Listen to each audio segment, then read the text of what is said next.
Are you seriously feeding him again? The hostess's voice sliced through the night, loud enough for the whole restaurant patio to hear. Laughter followed, clinking glasses and shallow sympathy. Emily didn't look up. She crouched on the wet sidewalk, holding out a steaming bowl to the shivering old man beside the brick wall. He hasn't eaten today, she murmured. Behind her, a tall man stepped into the glow of the streetlight. Immaculate suit, silver watch gleaming like authority itself. Michael Grant, the millionaire CEO whose name carried more weight than mercy. You work in my tower, he said, voice smooth and cold. And you're feeding beggars outside it? Emily rose slowly, meeting his stare. They're not beggars, she said. They're people. Michael smirked, turning to his guests. Compassion doesn't pay rent. But the old man's eyes lifted to him, eyes sharp with something more than hunger. He whispered, almost to himself, You don't even recognize me, do you? Michael froze. Emily looked between them, confusion spreading through her chest. In that fragile moment, the city noise faded, and a single truth began to stir beneath the surface, one that would unravel everything they thought they knew about each other. Before we begin this emotional story, tell us in the comments from which city you are watching, and don't forget to leave your like to keep following us. The insult sliced the night like a broken bottle. Outside a glossy restaurant in Midtown Manhattan, Emily balanced a warm takeout bowl in her hands, steam ribboning into the cold. Behind her, laughter leaked through glass, the kind that clinks with ice and privilege. A valet glanced up, smirked, and said to the hostess, She's back feeding her boyfriend. More laughter. Emily didn't turn. She crouched, her knees brushing the gum-scarred sidewalk, and offered the food to the old man by the brick wall. His coat was a map of winters. His hands trembled, but his eyes were bright. You came, he murmured, voice like paper rubbed thin. Emily nodded, ponytail slipping over her shoulder. Chicken and rice. Extra herbs, she said, trying for lightness. The old man's gaze hovered on the bowl, then on her face, as if memorizing color. A street lamp hummed alive above them, dust sparks floating like secret stars.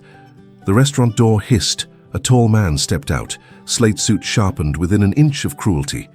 Michael Grant, the tabloid-touched millionaire CEO whose name floated over billboards and boardrooms. He checked his watch, and the city seemed to move out of his way. My staff is being harassed by beggars, he told the hostess, without looking at Emily.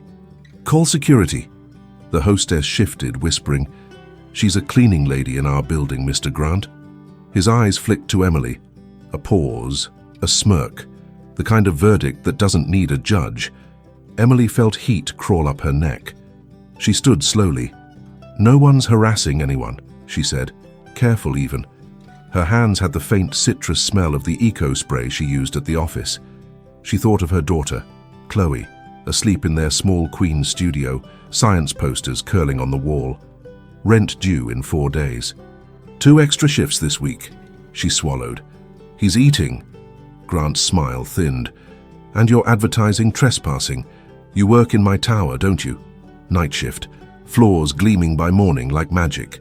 He pinched invisible dust from his cuff. There are shelters. There are waiting lists, Emily replied, meeting his stare. The old man's spoon clinked the cardboard rim, a small, stubborn sound. Traffic washed by, yellow cabs blinking like impatient bees. Inside, a woman laughed too loudly, the sound spiking the air. Grant turned to leave, bored already. Suit yourself, maid, he said. Just don't bring charity into my doorway. The word lodged like a pit in her throat. Emily didn't flinch. She looked back to the old man who ate with slow, reverent bites. What's your name today? She teased softly. He changed it sometimes, like coats. He chewed, then set the spoon down with care. Tonight, he said, voice catching, you can call me Robert. Emily blinked. The name was ordinary, steady, yet his eyes had gone watery, focused somewhere past her shoulder. He fished in his pocket, trembling, and drew out a tarnished money clip. Inside, a folded photograph, edges furred with time. He pressed it into Emily's palm, fingers urgent, papery. Keep this safe, he whispered, glancing toward the restaurant's mirrored glass where Michael Grant's reflection drifted like a blade. Until I can tell you why. The photograph's corner pricked her skin as she unfolded it. and her breath snagged halfway. Emily stood frozen, the photograph trembling between her fingers. The street noise blurred, swallowed by the faint hum of her pulse. Under the weak streetlight, the image revealed a young couple in front of a silver building. Shining, modern, unmistakably familiar. The man in the picture was much younger, but his face...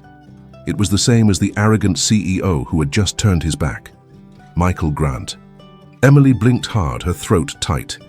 "Is this—" The old man's voice cut her question in half. "Don't speak of it here," he murmured, eyes darting toward the restaurant window. "They still watch. They always watch." A chill threaded her spine. "Who's watching you, Robert?" she whispered. But he only shook his head, reaching for the bowl again, spoon trembling. She tucked the photo into her jacket pocket, unsure why she obeyed. Maybe it was the desperation in his eyes, or maybe the strange current that ran under his words, like fear wrapped in regret. The city sighed around them. A bus hissed at the curb, spilling tired faces under fluorescent light. When she looked back, Robert was staring at the sidewalk, whispering something she couldn't catch. A name, maybe, or a prayer. "Will you be here tomorrow?" she asked. "If I'm still allowed," he said with a faint smile. Emily didn't understand what he meant, but something in her heart twisted. She promised she would return, then started walking toward the subway. Halfway down the block, she stopped and glanced back. Robert was gone. The takeout bowl sat empty, the sidewalk bare except for a folded napkin, her name scrawled in shaky ink. At home, the clock read 11:42 p.m. Chloe's soft breathing filled the small apartment. Emily washed her hands, the scent of bleach and soap clinging to her skin. She unfolded the napkin. Under her name were 4 words, "He doesn't know yet." Her pulse stumbled. The next morning, the glass towers of Grant Industries pierced the fog. Emily pushed her cleaning cart through the lobby, avoiding the marble reflection of her own tired eyes. Michael Grant was there already, sharp as the building itself, phone pressed to his ear. He didn't notice her, or maybe he did and didn't care. But as she wiped the chrome near his office door, she caught sight of something on his desk. A photo frame turned slightly toward him. The same picture, the same young couple. Her stomach hollowed, and for the first time, Emily wondered if the poor old man she fed every night wasn't just a stranger in the street, but a man carrying a truth that could destroy everything the millionaire CEO had built. By the 3rd night, the wind off the Hudson had teeth. Emily held her jacket closed with one arm and the takeout bag with the other as she hurried down the dim block. Her shoes slapped against the wet concrete, steady, certain, until she reached the brick wall where Robert usually sat. Empty. She spun slowly, scanning the alley, the corner near the lamppost, the bench by the bus stop. Nothing but the rustle of paper cups and the smell of rain-soaked metal. She almost turned back when a faint cough echoed from the shadows. Robert! He was slumped near the dumpster, his coat darker with damp breath shallow. Emily crouched beside him, heart punching against her ribs. "You're sick," she said, voice low but urgent. Robert's eyelids fluttered. "They found me, moved me from the shelter." His hand groped weakly for hers. "I had nowhere else." Emily's throat burned. She tore open the takeout, helped him take small bites, steadying the spoon when his fingers failed. Between breaths he whispered names. Grant, Nathaniel, boardroom, as if trapped in a fevered confession. Then suddenly, his grip tightened. "Emily!" he rasped.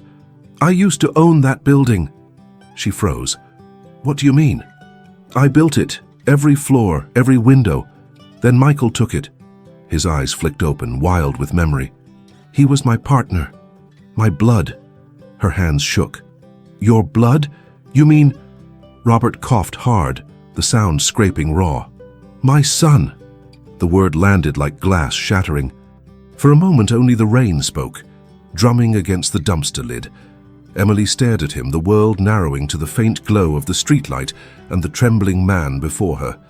"Your son is Michael Grant," she whispered. Robert nodded once, slow and heavy. "He erased me, changed the records, said I was dead, because I found out what he did." What did he do? But Robert only closed his eyes, whispering, "Not yet." When it's safe, you'll know when to open it." He gestured weakly to her jacket pocket. The photo. Emily looked down at it, the edges still damp from her hands the night before. The weight of it suddenly felt enormous, like a secret waiting to detonate. A siren wailed somewhere near Times Square, bouncing off the buildings. She knew she couldn't leave him there. She helped Robert to his feet, guiding him toward the small diner 2 blocks down. The waitress gave them a suspicious look, but Emily's stare silenced any question. She ordered soup and hot tea, her mind spinning faster than the neon outside. If his story was true, she was feeding not just a homeless man, but the father of a millionaire CEO who had disowned him, and the secret he carried might be the reason he'd been left to starve on a city street. The diner buzzed with the weary hum of late-night regulars, truckers, nurses, the invisible heartbeat of the city. Emily sat across from Robert in the cracked red booth, her hands wrapped around a chipped mug of coffee. Steam coiled upward, fogging the window between them and the city's indifferent glow. Robert's fingers shook as he held the spoon. "He thinks I'm gone," he whispered. He made sure of it. Years ago, when his mother died, something inside him snapped. He wanted control, not just of the company, of the name. Emily leaned closer, her voice barely above a breath. "So you're saying he faked your death?" Robert nodded, eyes swimming with guilt. "I trusted him, gave him everything. The company was meant for both of us, but he forged documents, had me declared mentally unfit." His voice cracked. "I left before he could finish what he started." Outside, headlights streaked across puddles like ghosts running from truth. Emily's heart pounded. "Why tell me this?" "Because you listen," he said. "You didn't look away when everyone else did." His eyes softened, a glint of warmth breaking through years of cold. "You remind me of her, of Grace." "Grace? My wife. Michael's mother." Emily swallowed hard. The waitress slid the soup in front of them. Robert barely touched it. "He's planning something," Robert continued. "A merger that will ruin thousands of jobs. I tried to warn the board years ago. They buried it. He'll do it again, bigger this time. Unless someone stops him." Emily frowned. "How can I stop a man like Michael Grant? I scrub his floors." Robert's mouth twitched almost a smile. "You're inside. That's more power than you think." Her thoughts tangled. Fear, disbelief, pity. She wanted to help, but this was madness. Still, his sincerity carved a wound inside her she couldn't ignore. When Robert stood to leave, she tried to convince him to stay the night. He refused gently. "They watch shelters," he said. "I move. I survive." He pressed her hand before stepping out into the rain. "Keep that photo close. When the time comes, it will speak for me." The bell over the door jingled, and he vanished into the city's gray breath. The next morning, Emily returned to Grant Industries with a storm inside her chest. The building gleamed cruelly, each window reflecting fragments of her sleepless night. Michael's voice cut across the marble lobby. "You," he said sharply. "In my office. Now." Her stomach dropped. She followed, pulse racing. Inside, the air was too clean, too cold. Michael stood behind his desk, the skyline burning gold behind him. He tossed a folder onto the table, security photos of her outside the restaurant. "You've been seen feeding a vagrant," he said. Each word clipped deliberate. "On company property." Emily met his gaze, steady despite the fear crawling beneath her skin. "He's not just a vagrant," she said quietly. "And maybe you should know who he really is." Michael's jaw tightened. "What did you say?" Silence swelled in the office like a living thing. Michael's reflection glared back from the glass wall behind him. Cold, immaculate, untouchable. Emily stood across the desk, her fingers pressed against the edge to stop them from trembling. "Repeat that," he said, voice sharp as the city skyline outside. Emily swallowed hard. "I said you should know who that man is." Michael stepped closer, his cologne a mix of cedar and power. "So you have no idea who you're talking about?" "Maybe I do." She reached into her cleaning apron, pulling out the folded photograph.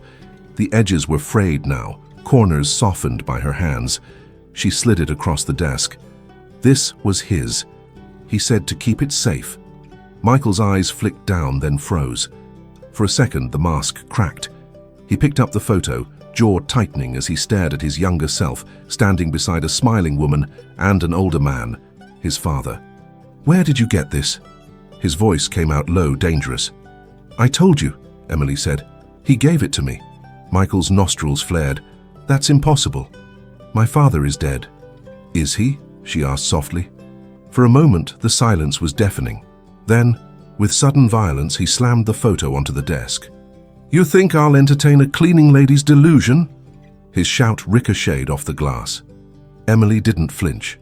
"He said you forged documents, that you took the company after your mother died." The color drained from Michael's face. He stepped closer, voice low, almost a hiss. "Listen carefully. Whatever that man told you, he's lying. A fraud. Probably after your sympathy. Or money." "I've seen the fear in his eyes," Emily said. "That's not something you can fake." Michael's phone buzzed on the table. He ignored it, his gaze fixed on her. Then, coldly, "You're fired." Her stomach dropped. "What?" "You heard me. Leave your badge at security. And if I ever see you near this building again, I'll make sure every cleaning company in New York blacklists your name." Emily's throat tightened, but her voice stayed calm. "You can erase me from your building," she said, "but you can't erase the truth." He laughed, a short, brittle sound. "Truth is written by the ones who can afford it." She turned, heading for the door, each step heavier than the last. The photo still lay on his desk, face down. As she reached the elevator, she glanced back. Michael stood alone in the glass cage of his success, staring at the photograph as if it might come alive and accuse him. Down in the lobby, security watched her in silence as she dropped her badge into the tray. When the elevator doors closed, her reflection trembled, anger, fear, and something fiercer beneath, resolve. That night she returned to the alley. The spot where Robert used to sit was empty again, but on the ground, half hidden under a newspaper, she found another note in the same shaky handwriting. "He knows now. Be careful." The wind along 8th Avenue carried the metallic taste of rain and fear. Emily read the note again under the flickering light of the alley. "He knows now. Be careful." Her fingers shook. The street was empty, yet she felt watched. The city suddenly too quiet, too alert. She turned the corner and nearly collided with a black car idling by the curb. The tinted window slid down just enough to show a man's eyes, cold, expressionless. "Emily Brooks?" His voice was smooth, rehearsed. Her heart jumped. "Who's asking?" He smiled faintly. "Mr. Grant wants to see you. I have nothing to say to him. I think you'll want to hear what he has to say." The window rolled up again. The back door opened with a soft click. Emily hesitated. She could run. But something deeper, a mix of fear and defiance, made her climb in. Inside, the car smelled of leather and rain. Michael sat in the corner, phone in one hand, the photograph in the other. His jaw was tight, eyes shadowed. "You shouldn't have gone back to him," he said quietly. "You fired me," Emily replied. "You made it impossible not to." He studied her, unreadable. "That man is dangerous." "That man is your father." Michael's lips thinned. "He was my father. He's a con artist now. I spent years cleaning up after his schemes." Emily shook her head. "He said you stole the company from him." Michael gave a short, humorless laugh. "He built the company, yes. But after my mother died, he couldn't handle it. The board begged me to take over. He signed everything willingly, then disappeared.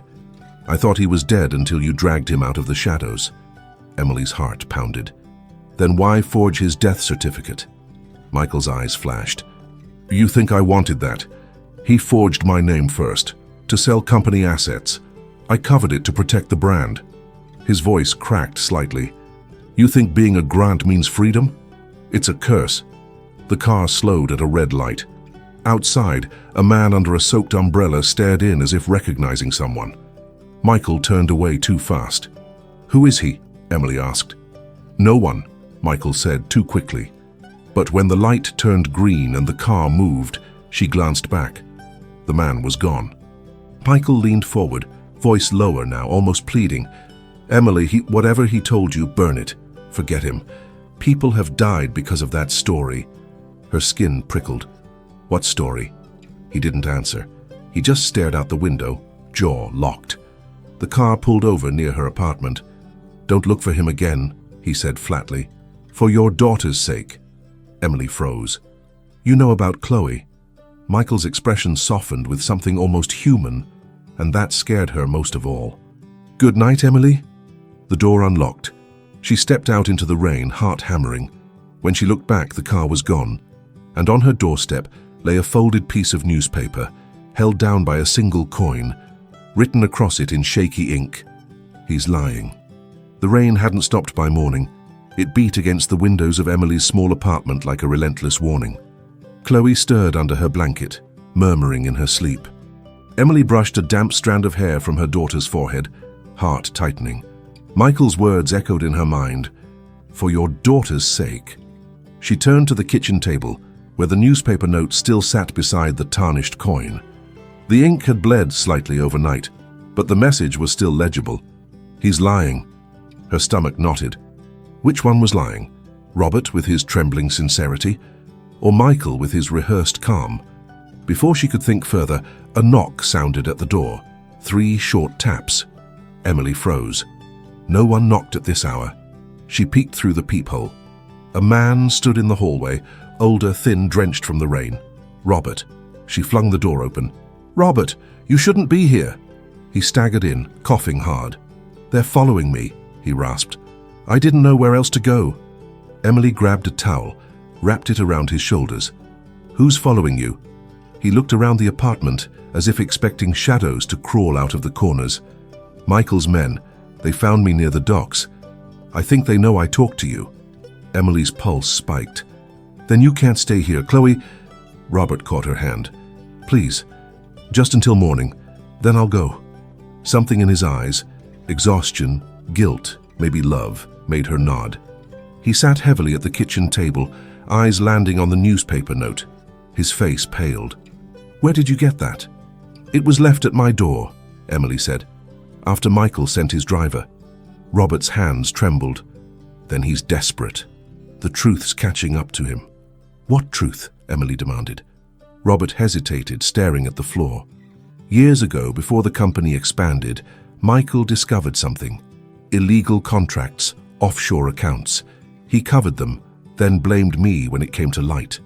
To save his image, he declared me incompetent and had me institutionalized under a false name. I escaped before the press found me. Emily's chest tightened. "If that's true, why not go to the police?" He gave a hollow laugh. Who would believe a homeless man over a millionaire CEO? A noise cut him off, a car door slamming outside. Emily moved to the window. A dark sedan sat across the street, engine idling. Robert stood, panic flickering in his eyes. "It's them." Emily's mind raced. "Go out the back," she whispered, "through the alley." He hesitated only a moment before nodding. She watched from the window as he slipped out into the rain, disappearing between the buildings. Moments later, a figure emerged from the sedan, Michael Grant, his face hidden under an umbrella. He looked straight up at Emily's window and smiled. Emily stepped back from the window, breath trembling. Michael's smile below wasn't cruel this time. It was something worse. Calm. Certain. Like a man who already knew how the story would end. The knock came seconds later, firm, rhythmic, controlled. She didn't answer. The sound returned, sharper now. "Emily?" Michael's voice called through the door. "Open up. We need to talk." Her pulse roared in her ears. "Go away," she shouted. "I'm not here to hurt you." His tone softened, almost pleading. "I just want to make things right." She hesitated, hand hovering over the lock. Then she thought of Chloe asleep in the next room and pulled back. "You have nothing to say that I want to hear." Michael sighed, the sound muffled through the door. "You think you're protecting him. You don't understand what he's done. He said the same about you." Silence, then quietly. "Then maybe you deserve the truth." Her breath caught. Against every instinct, she turned the lock. Michael stepped in, dripping rain onto the floor, his suit darkened and heavy. His eyes scanned the room quickly. "Where is he?" "Gone," she said. "Because you frightened him." Michael exhaled, jaw clenching. "Good. If you knew what he's capable of." "I've seen what you're capable of," Emily cut in. threatening me, following me. He winced. That wasn't me. I didn't send anyone to hurt you. She didn't believe him. Then who's in that car? He turned to the window, and for the first time, real confusion crossed his face. That's not my driver. A chill slid through her spine. Then who? The sound of shattering glass answered. The kitchen window exploded inward, shards scattering across the floor. A figure in black burst through the opening, face covered. Emily screamed. Michael lunged forward, pulling her behind him as the intruder raised a gun. "Where's the old man?" the voice demanded, harsh and low. "I don't know," Emily cried. The intruder stepped closer, eyes flicking between them. "He took something." "Where is it?" Michael moved, slow and deliberate. "You're making a mistake," he said. "You don't want to do this." But the man swung the gun toward him. "Shut up, Grant. You're next if we don't get what he stole." Emily's heart thundered. "What did he take?" The man sneered. "Proof." Then the distant wail of sirens split the night. The intruder cursed, backing toward the window. "Tell him we're coming," he hissed, and vanished into the rain. For a moment, the world held its breath. Emily stared at the broken glass glittering like ice on the floor.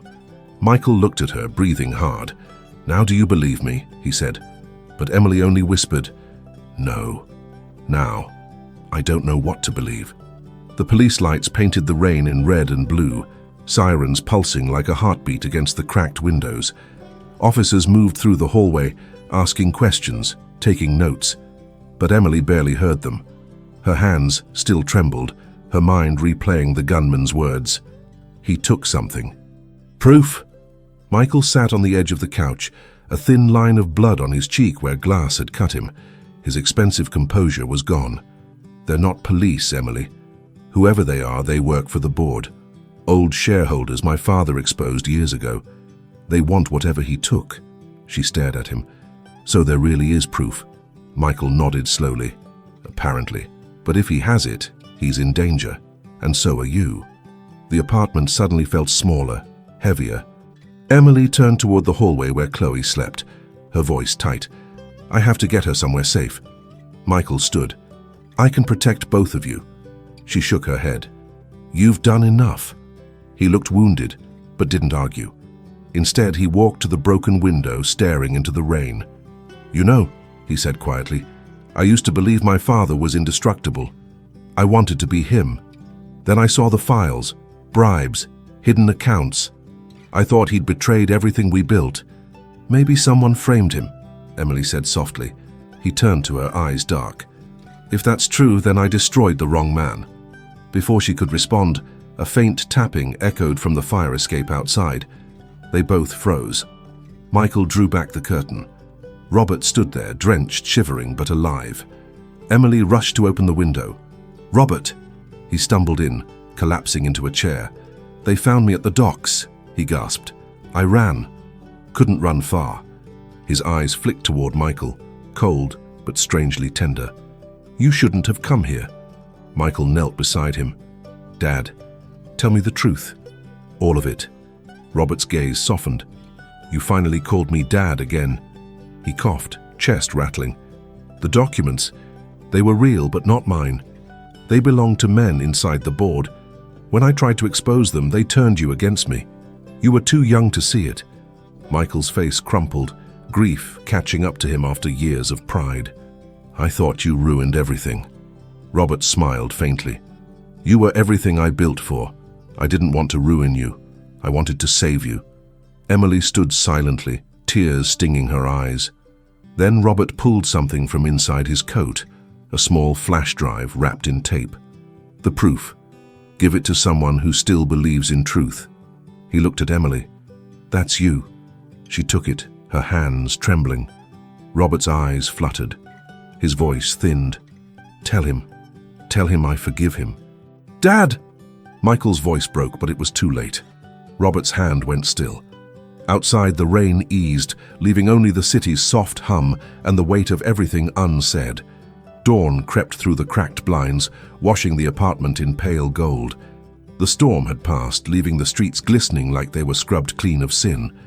Emily sat at the kitchen table, the small flash drive resting between her palms. Michael stood by the window, his face grey with guilt and exhaustion. "He's gone," he said quietly, almost to himself. "And I can't fix it." Emily looked up. "Then fix what you still can." Michael turned, eyes rimmed red. "You don't understand. That drive, it's not just about me. If what he said is true, it could destroy half the board. These men, powerful, dangerous, they won't stop until it disappears." "Then make it mean something," Emily said. "Don't hide it. Expose them. Let your father's truth live." He shook his head. "I've spent my whole life protecting the name, Grant.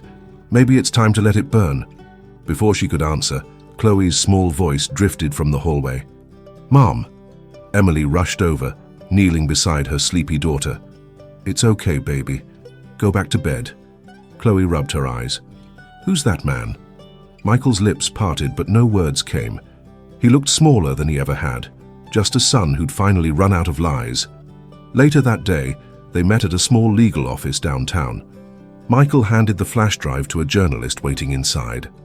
"Publish everything," he said. "No names off limits." The woman looked at him wary. "You'll go down with them?" Michael nodded. Maybe that's justice. When it was over, Emily followed him outside. The city buzzed as if nothing had happened, taxis honking, vendors shouting, but everything between them had changed. "What will you do now?" she asked. He gave a hollow smile. "Start over. Without lies. Maybe build something that actually matters." Emily studied him. "Your father would have liked that." He looked away, eyes glistening. "He always said redemption isn't a clean thing. It's earned one scar at a time." They walked in silence until they reached the corner where she used to feed Robert. The brick wall was empty now, but the air felt different, warmer, lighter. She placed a bowl of food there anyway, a quiet ritual of memory. Michael watched her, voice low. "You fed him when he had nothing, and somehow you fed me too." Emily smiled faintly. "He didn't need your money. He needed your heart." Michael nodded, tears finally spilling. "He has it now." As the sun climbed higher, the city stirred awake. Emily took Chloe's hand and started walking. Behind them, Michael stood for a long moment beside the wall where his father once sat, then bowed his head. For the first time in years, he didn't feel like a CEO or a son of wealth. He felt human. And in that fragile dawn light, forgiveness finally found its way home. The sun slipped behind the skyline of Manhattan, leaving the city bathed in amber light. Emily stood on the same corner where everything had begun, the place where compassion met humiliation, where truth rose from the cracks in the pavement. She placed a small white flower by the brick wall, whispering a quiet thank you. Michael approached slowly. No suit this time, no armor of wealth. His shirt sleeves were rolled up, his hands bare like a man learning to live again. "He would have liked this," he said softly, watching the flower sway in the wind. Emily nodded. "He just wanted to be seen. That's all any of us really want." Michael's eyes lingered on the street where his father once sat. "I thought power could silence shame," he said. "But he taught me that dignity isn't about what you own. It's about what you give." For a moment, neither spoke. The city hummed around them, alive and indifferent, yet somehow gentler than before. Chloe's laughter floated from the nearby park, a sound pure enough to break what was left of the silence. Emily turned to go, but Michael stopped her. "Thank you," he said, his voice low, sincere, "for feeding him and for saving me." She smiled faintly. "He did that himself. You just had to listen." As she walked away, Michael remained by the wall, eyes closed, breathing in the scent of rain and memory. Somewhere in the distance, a street musician began to play an old tune on a saxophone, soft, wistful, and forgiving. And though the man the world called a millionaire CEO had lost everything that once defined him, he finally found the one thing money could never buy: peace. Thank you for staying with us until the end of this heart-touching story. Tell us in the comments which part moved you the most. Subscribe and turn on the bell to receive more stories that inspire and transform. Leave a like if you believe in the invisible strength of dignity and family, and above all, thank you for being part of this community that believes in stories with soul. And before you go, watch the story I leave here on the left. I'm sure it will also move you and make you reflect.